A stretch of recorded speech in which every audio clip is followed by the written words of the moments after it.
Now, in addition to what the candidates said, we also examined how they said it and whether Governor Ducey and David Garcia's debate styles worked in their favor. Earlier this week, we reviewed some of their exchanges with Kate Kensky, an expert in political communications. In her office at the U of A Department of Communication, we reviewed clips from the candidates' first debate at Arizona PBS in Phoenix, starting with a heated back and forth about Red for Ed.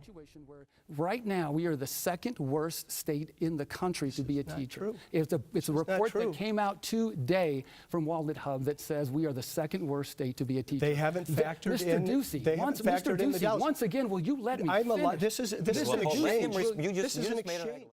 Kate, this is what you study. What do you make of a question turned into a few different directions on that one?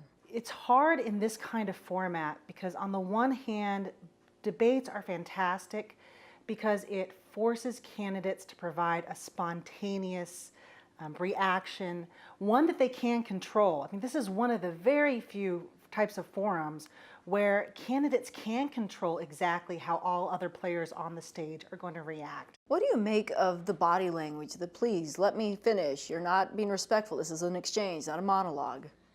It's interesting, and I think this is where we are seeing a change in norms, in what is considered acceptable.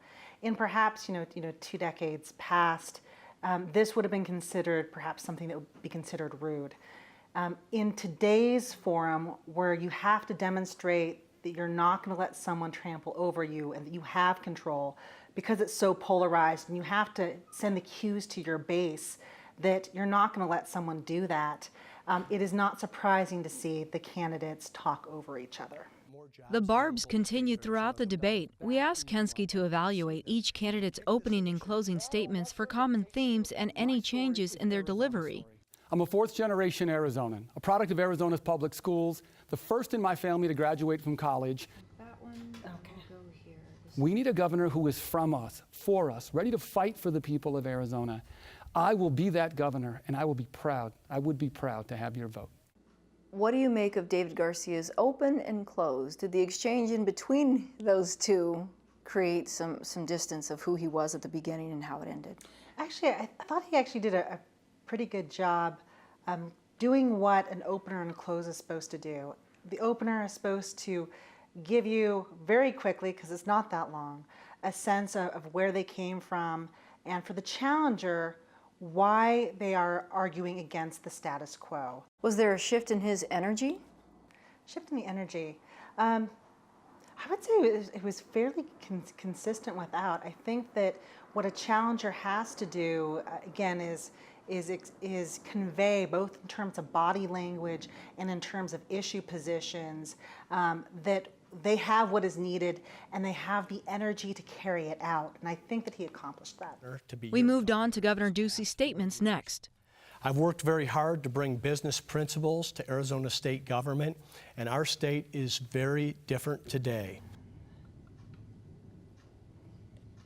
But I want to be your governor for the next 4 years because I want to secure Arizona's future. The incumbent has a little bit more practice at this. What would you say about the open and the close? What Ducey did well in his opening was emphasize where the state was before he started and the progress he made. That's one thing, because if he hadn't made any progress, unless times were really good, then why continue to vote for him? So what he did well was explain that he'd made some progress, things are going well, there's still more that he wants to do.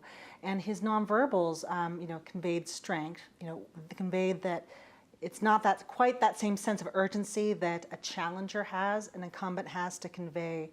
Things are going well, they're at hand, and I think he accomplished that. Or what are some of the characteristics of a good debater?